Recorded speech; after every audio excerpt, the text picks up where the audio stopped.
this is Ian, and for today's video, we're gonna try to unbox yung ni-replace kong DJI Pocket 4P sa service center nila. Pero kinuha ko yung replacement sa mismong shop na pinagbilhan ko sa One Ayala DJI sa Makati. So, simulan na natin mag-unbox. Kailangan ko daw siyang videohan kasi kanina nagmamadali ako dahil may work ako. So sabi ko sa bahay ko na lang siya unbox.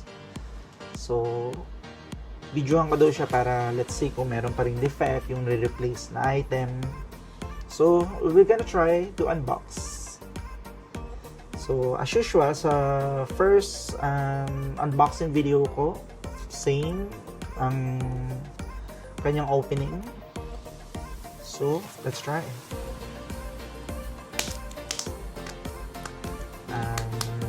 Medyo konti lang kasi i-display ko to. So, yan ang kanyang.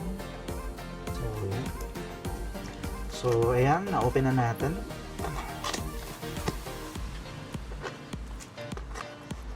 So, same unboxing. Meron siyang DJI bag para dun sa Osmo Pocket 4P natin. And the bag, the manual, the stickers. Same lang yun sa first unboxing video natin. You can watch that on my YouTube channel, which is the Opasian Vlog. So same.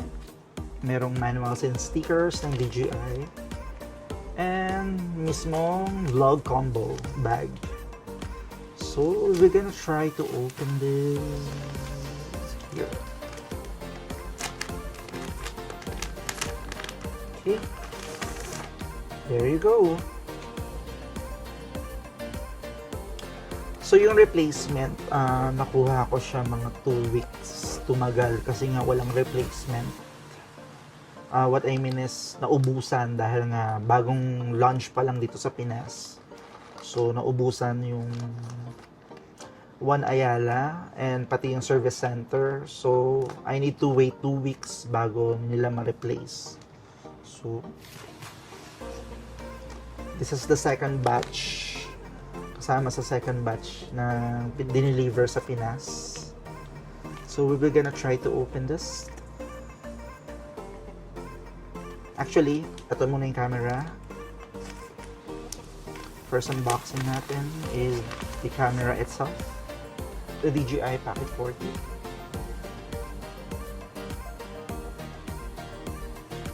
So, ayan. And then, baba muna natin to. Ibang accessories, i-check natin. So, kumpleto ba? So, ito yung pailaw.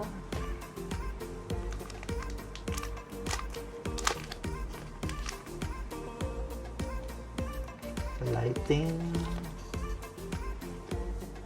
Third is the DJI Mic 2 Mini.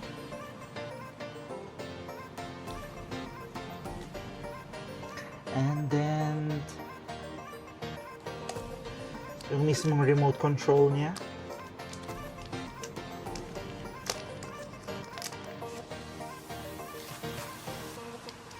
So, mabilisan lang tayo dito guys. And ito yung sa tripod stick, yung holder niya from the parang adapter niya from tripod stick. And syempre, this is the tripod.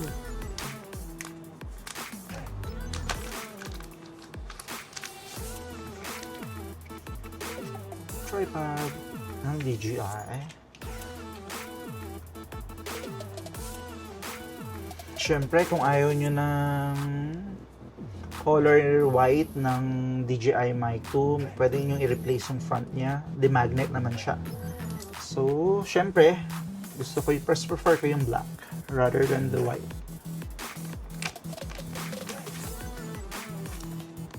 So, siyempre, yung mga stickers niya, nilalagay ko lang dito para just in case gusto ko siyang ibenta, mukha pa rin siyang brand new. So, first lens, check natin kung may gasgas. So, check.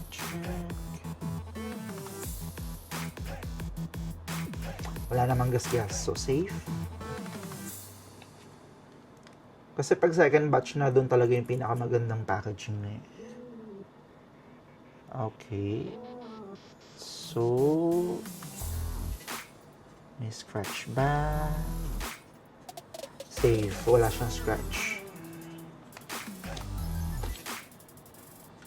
Same din sa kanyang wala rin scratch sa mismong screen niya. And stickers ng button. Oh my gosh. Ayun, nalaglag yung isa. Okay, safe. Nakita ko na. So, try na natin.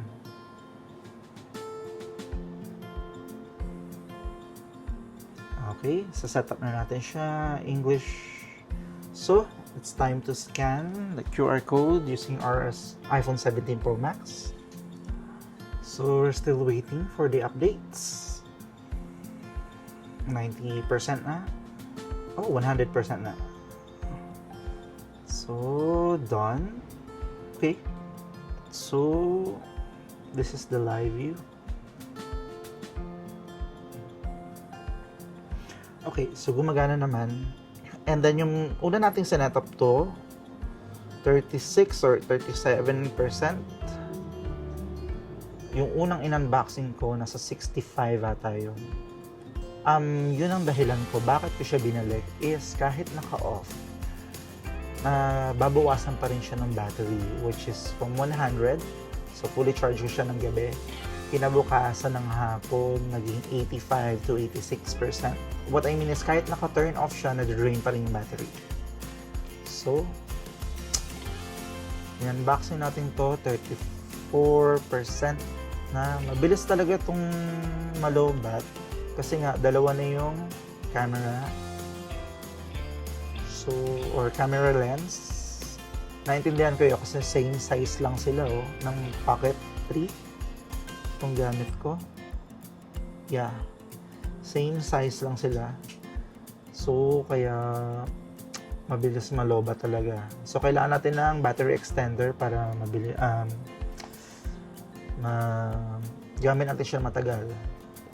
Pero let's observe pa rin ito kung same pa rin siya sa una kong pina-replace na kahit nakapatay is nalulobat pa rin.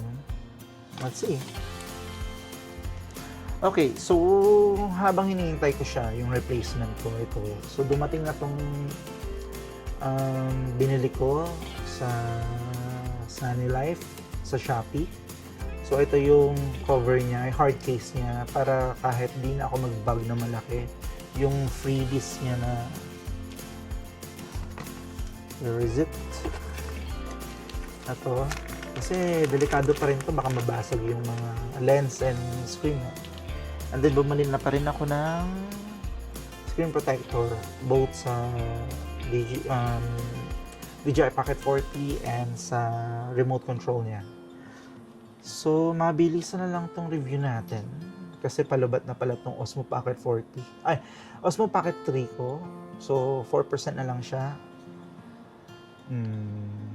Try na natin siya i-setup. Wait a minute. Abot ba? I-setup na lang natin yung camera sa ibang angle. Ayan, para abot yung charger niya.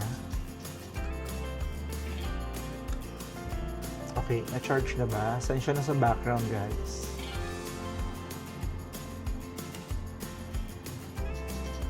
And saan siya na rin kung nakaganito ako sa head, parang naka-headman na ano.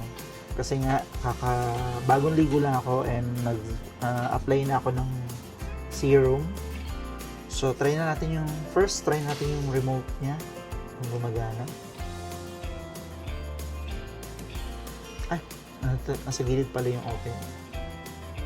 Dito yung button niya sa gilid. So, ayan, nag-open naman. Okay, setup ulit natin. English, okay. Searching na siya.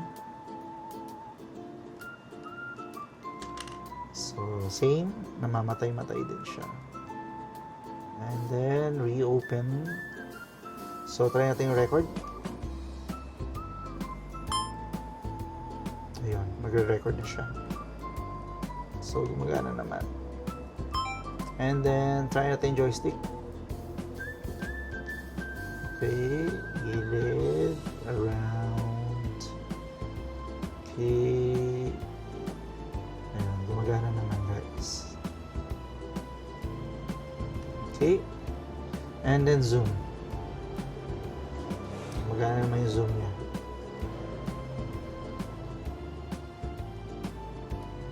Okay. So, yun lang. Patayin na natin siya. Try naman natin yung ilaw. Okay.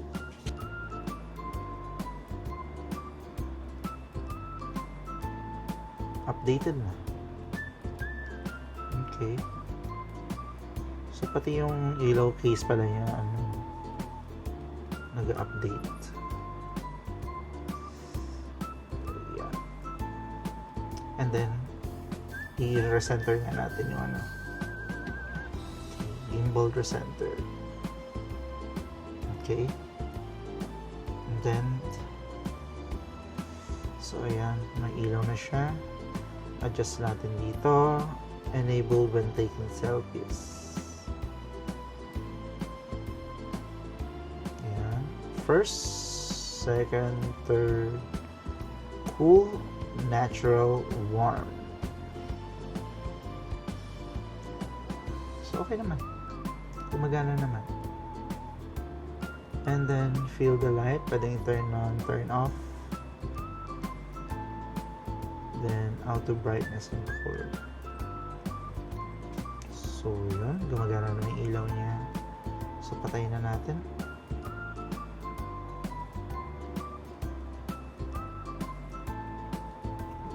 Okay. And then, finally, our DJI Mic Mini. Yun naman ang i-try natin. So, open na natin.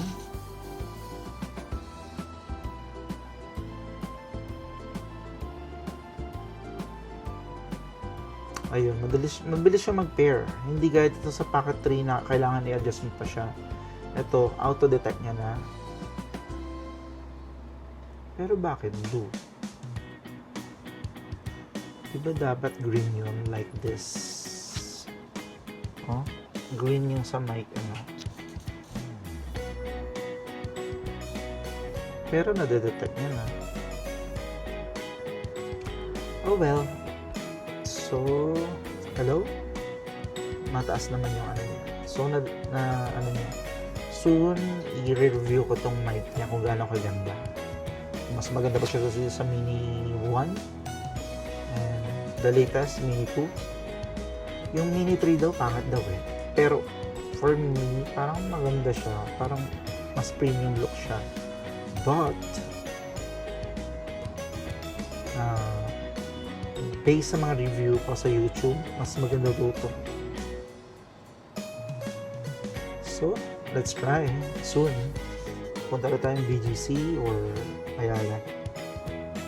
And then, yun lang. Wala na tayong try. Lahat gumagana naman. DJI Mic Mini 3. Remote. Feel light. Yun lang. So, okay naman. But, let's still observe yung battery nito kung habang naka-turn off ba is mag-drain pa rin or not. Hindi ko muna siya kakabitan ng tempered glass